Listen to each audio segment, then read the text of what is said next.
Vikram Sarabhai space ಸೆಂಟರ್ನಲ್ಲಿ ಕಲಿಯುವಂತಹ trades ಹುದ್ದೆಗಳಿಗೆ online ಮುಖಾಂತರ ಅರ್ಜಿ ಕರೆದಿರ್ತಾರೆ. ಇದಕ್ಕೆ ಮೇಲ್ ಮತ್ತು ಫಿಮೇಲ್ ಇಬ್ಬರು ಕೂಡ ಇದಕ್ಕೆ ಅರ್ಜಿಯನ್ನು ಹಾಕ್ಬೋದು.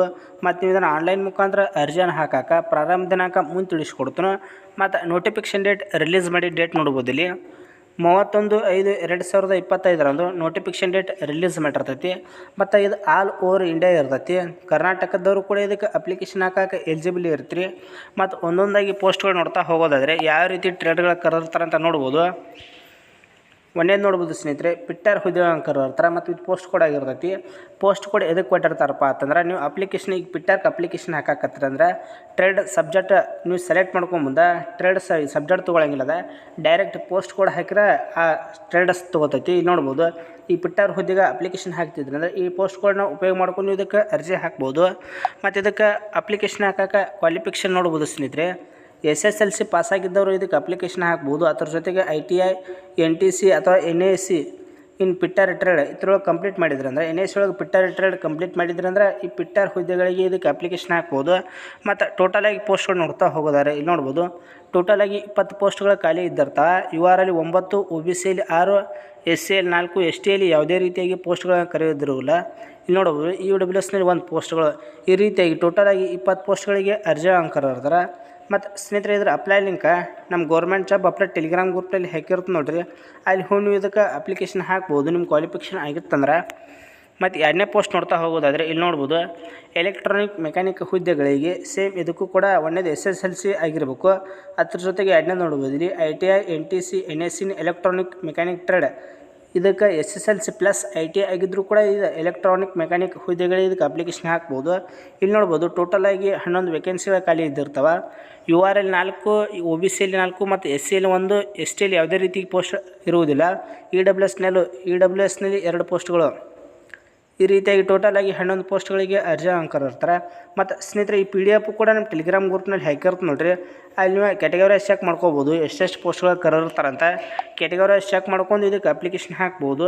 ಇಲ್ಲಿ ನೋಡ್ಬೋದು, ಟರ್ನರ್ ಹುದ್ದೆಗಳಿಗೆ ಇದಕ್ಕೆ ಅಪ್ಲಿಕೇಶನ್ ಹಾಕಕ್ಕೆ ಸೇಮ್ ಅದೇ ರೀತಿಯಾಗಿ 1ನೇದು SSLC ಪಾಸಾಗಿರಬೇಕು. ITI NTC NAC turner trade SSLC plus ITI ಆಗಿತ್ತಂದರೆ ಇದಕ್ಕೆ ಅಪ್ಲಿಕೇಶನ್ ಹಾಕ್ಬೋದು. ಅದೇನಾಗಿದ್ದಿಲ್ಲ ಅಂದರೆ NTC ಅಥವಾ NAC ಅಥವಾ ಟರ್ನರ್ ಟ್ರೇಡ್ ಒಳಗೆ ಕಂಪ್ಲೀಟ್ ಮಾಡಿದ್ರಿ ಅಂದರೆ ಈ ಟರ್ನರ್ ಹುದ್ದೆಗಳಿಗೆ ಇದಕ್ಕೆ ಅಪ್ಲಿಕೇಶನ್ ಹಾಕ್ಬೋದು. ಇದರಲ್ಲಿ ಕೂಡ ಟೋಟಲಾಗಿ 6 ವೇಕೆನ್ಸಿಗಳ ಖಾಲಿ ಇದ್ದಿರ್ತವೆ. ಮತ್ತು ಮಷಿನಿಸ್ಟಲ್ಲಿ ನೋಡ್ಬೋದು, ಇಲ್ಲಿ ಇದರಲ್ಲಿ ಕೂಡ ಟೋಟಲಾಗಿ 5 ಪೋಸ್ಟ್ಗಳ ಖಾಲಿ ಇದ್ದಿರ್ತವೆ. ಎಲೆಕ್ಟ್ರಾನಿಕ್ಸ್ ಇವೆಲ್ಲ ನೀವು ನೋಡ್ಕೋಬೋದು ಸ್ನೇಹಿತರೆ, ಯಾವ ಕ್ವಾಲಿಫಿಕೇಷನ್ ಕೊಟ್ಟಿರ್ತಾರಂತ. ಇದಕ್ಕೆ ಎಲ್ಲದಕ್ಕೂ ಕೂಡ ಸೇಮ್ 10th ಪ್ಲಸ್ ITI ಆಗಿದ್ದವರು ಇದಕ್ಕೆ ಅಪ್ಲಿಕೇಶನ್ ಹಾಕ್ಬೋದು. ನಿಮ್ಮದು ITI ಆಗಿದ್ದಿಲ್ಲ ಅಂದರೆ ಇಲ್ಲಿ ನೋಡ್ಬೋದು, ನಿಮ್ದೇನಾದ್ರೂ ITI ಆಗಿದ್ದಿಲ್ಲ ಅಂದರೆ 10th ಪ್ಲಸ್ NTC ಅಥವಾ NAC ಆಗಿತ್ತಂದ್ರೂ ಕೂಡ ಇದಕ್ಕೆ ಅಪ್ಲಿಕೇಶನ್ ಹಾಕ್ಬೋದು ಸ್ನೇಹಿತರೆ. ಮತ್ತು ಇದಕ್ಕೆ ಸ್ಯಾಲ್ರಿ ನೋಡ್ತಾ ಹೋಗೋದಾದರೆ ಇಲ್ಲಿ ನೋಡ್ಬೋದು, ಟೆಕ್ನಿಷಿಯನ್ಸ್ ಇಲ್ಲಿ ನೋಡ್ಬೋದು, ಟೋಟಲಾಗಿ ನಿಮಗೆ ಗ್ರೂಪ್ B ವೃಂದದ ಲೆವೆಲ್ 3 ಪೇ ಸ್ಕೇಲ್ ಇರ್ತೈತಿ. ಮಂತ್ಲಿ ನಿಮ್ಗೆ 21,700ರಿಂದ 69,100 ರೂಪಾಯಿವರೆಗೂ ಮಂತ್ಲಿ ಸ್ಯಾಲ್ರಿ ಇರ್ತೈತಿ. ಅದೇ ರೀತಿಯಾಗಿ ಡ್ರಗ್ಸ್ಮನ್ ನೋಡ್ಬೋದು, ಇಲ್ಲಿ ಲೆವೆಲ್ 3 ಇದೆ. ಇದಕ್ಕೂ ಕೂಡ ಸೇಮ್ ಅದೇ ರೀತಿಯಾಗಿ ಮಂತ್ಲಿ ನಿಮಗೆ 21,700ರಿಂದ 69,100 ನಿಮ್ಗೆ ಸ್ಯಾಲ್ರಿ ಇರ್ತೈತಿ. ಮತ್ತು ಲೆವೆಲ್ 5 ನೋಡ್ಬೋದು, ಇಲ್ಲಿ ಇದಕ್ಕೆ ಮಂತ್ಲಿ ನಿಮ್ಗೆ 29,200ರಿಂದ 92,300 ರೂಪಾಯಿ ನಿಮ್ಗೆ ಮಂತ್ಲಿ ಸ್ಯಾಲ್ರಿ ಇರ್ತೈತಿ. ಇವೆಲ್ಲ ನೀವು ನೋಡ್ಕೋಬೋದು ಸ್ನೇಹಿತರೆ, ಈ ಕ್ವಾಲಿಫಿಕೇಷನ್ ಏನೇನು ಕೊಟ್ಟಿರ್ತಾರೆ ಅಂತ. ಮತ್ತು ಇದಕ್ಕೆ ಅಪ್ಲಿಕೇಶನ್ ಹಾಕಕ್ಕೆ ಸ್ಟಾರ್ಟಿಂಗ್ ಡೇಟ್ ನೋಡ್ತಾ ಹೋಗೋದಾದರೆ ಇಲ್ಲಿ ನೋಡ್ಬೋದು, 2/6/2025 ಅಪ್ಲಿಕೇಶನ್ ಹಾಕಕ್ಕೆ ಸ್ಟಾರ್ಟ್ ಆಗಿರ್ತೈತಿ. ಮತ್ತು ಅಪ್ಲಿಕೇಶನ್ ಹಾಕಕ್ಕೆ ಕೊನೆಯ ದಿನಾಂಕ ನೋಡ್ತಾ ಹೋಗೋದಾದರೆ ಇಲ್ಲಿ ನೋಡ್ಬೋದು, 16/6/2025 ಇದು ಅಪ್ಲಿಕೇಶನ್ ಹಾಕಕ್ಕೆ ಕೊನೆಯ ದಿನಾಂಕ ಆಗಿರ್ತೈತಿ.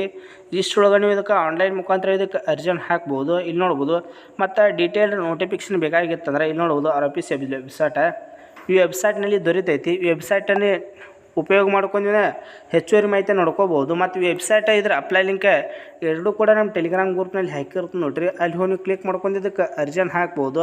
ಮೇಲ್ ಮತ್ತು ಫಿಮೇಲ್ದವರು ಇಬ್ಬರು ಕೂಡ ಇದಕ್ಕೆ ಅರ್ಜಿ ಹಾಕಕ್ಕೆ ಬರ್ತೈತಿ. ಕೇವಲ ಮೇಲ್ಗೆ ಅಷ್ಟೇ ಇರೋಂಗಿಲ್ಲ, ಮಹಿಳೆಯರು ಕೂಡ ಅವಕಾಶವನ್ನು ಕೊಟ್ಟಿರ್ತಾರೆ. ಮಹಿಳೆಯರು ಕೂಡ ಮಿಸ್ ಮಾಡಲಾರ್ದ ಇದಕ್ಕೆ ಅಪ್ಲಿಕೇಶನ್ ಹಾಕೋರಿ. ಮತ್ತು ನಿಮಗೆ ಇನ್ನೂ ಏನಾದರೂ ಹೆಚ್ಚಿನ ಮಾಹಿತಿ ಬೇಕಾಗಿತ್ತಂದ್ರೆ ನಮ್ಮ ಇನ್ಸ್ಟಾಗ್ರಾಮ್ ಅಕೌಂಟ್ನಲ್ಲಿ ನೀವು ಕಾಂಟ್ಯಾಕ್ಟ್ ಆಗ್ಬೋದು ಸ್ನೇಹಿತರೆ. ಇಲ್ಲಿ ನೋಡ್ಬೋದು, ಈ ರೀತಿಯಾಗಿ ಸೇಮ್ ಎಲ್ಲದಕ್ಕೂ ಕೂಡ 10th ಪ್ಲಸ್ ITI ಈ ರೀತಿಯಾಗಿ ಕ್ವಾಲಿಫಿಕೇಷನ್ ಇದ್ದಿರ್ತೈತಿ. ITI ಆಗಿದ್ದಿಲ್ಲ ಅಂದರೆ ಆಗಲೇ ತಿಳಿಸ್ಕೊಟ್ಟಂತೆ NSC ಅಥವಾ NTC ಈ ರೀತಿಯಾಗಿ ಕ್ವಾಲಿಫಿಕೇಷನ್ ಆಗಿದ್ರೂ ಕೂಡ ಇದಕ್ಕೆ ಅರ್ಜಿಯನ್ನು ಹಾಕ್ಬೋದು ಸ್ನೇಹಿತರೆ. ಮತ್ತು ಫಸ್ಟ್ ನಮ್ಮ government job update YouTube channel ಯಾರು ನೋಡ್ತಾ ಇದ್ದಾರಲ್ಲ ಅಂಥವ್ರು ದಯವಿಟ್ಟು ಸಬ್ಸ್ಕ್ರೈಬ್ ಮಾಡ್ಕೋರಿ. ಈ ರೀತಿಯಾಗಿ ನಿಮಗೆ ಜಾಬ್ಸ್ ಬಗ್ಗೆ ಡೈಲಿ ಅಪ್ಡೇಟ್ ನೀಡ್ತಾ ಇರ್ತೀವಿ. ಮತ್ತು ಸ್ನೇಹಿತರೆ ಈ PDF ಒಳಗೆ ಏಜ್ ಆಯ್ತು ಇನ್ನೂ ಯಾವುದೇ ರೀತಿಯಾಗಿ ಕೊಟ್ಟಿರುವುದಿಲ್ಲ, ಇನ್ನೂ ಡೀಟೇಲ್ಡ್ ನೋಟಿಫಿಕೇಷನ್ ಬಂದಿರುವುದಿಲ್ಲ. ಇದು ಅಫಿಷಿಯಲ್ ಆಗಿ ಶಾರ್ಟ್ ನೋಟಿಸ್ ಇರ್ತೈತಿ. ಈ ಶಾರ್ಟ್ ನೋಟಿಸ್ ಒಳಗೆ ಇಷ್ಟ ಕೊಟ್ಟಿರ್ತಾರೆ. ಮತ್ತು ಏಜ್ದಾತು ಇನ್ನೂ ಯಾವುದೇ ರೀತಿಯಾಗಿ ಮಾಹಿತಿ ದೊರೆತಿರುವುದಿಲ್ಲ. ಏಜ್ ರಿಲ್ಯಾಕ್ಷನ್ದವರು ಆ ಡೀಟೇಲ್ಡ್ ನೋಟಿಫಿಕೇಷನ್ ಬರ್ತಂದ್ರೆ ಅದನ್ನು ಕೂಡ ಒಂದು ವಿಡಿಯೋ ಮಾಡಿ ತಿಳಿಸ್ತೀನಿ. ಮತ್ತು ಇದರ ಅಪ್ಲೈ ಲಿಂಕ್ ನಮ್ಮ ಟೆಲಿಗ್ರಾಮ್ ಗ್ರೂಪ್ನಲ್ಲಿ ಹಾಕಿರ್ತ ನೋಡ್ರಿ ಸ್ನೇಹಿತರೆ. ಯಾರ್ದು 10th+ ITI ಆಗಿರ್ತೈತಿ ಅಂಥವ್ರು ಇದಕ್ಕೆ ಅಪ್ಲಿಕೇಶನ್ ಹಾಕೋರಿ.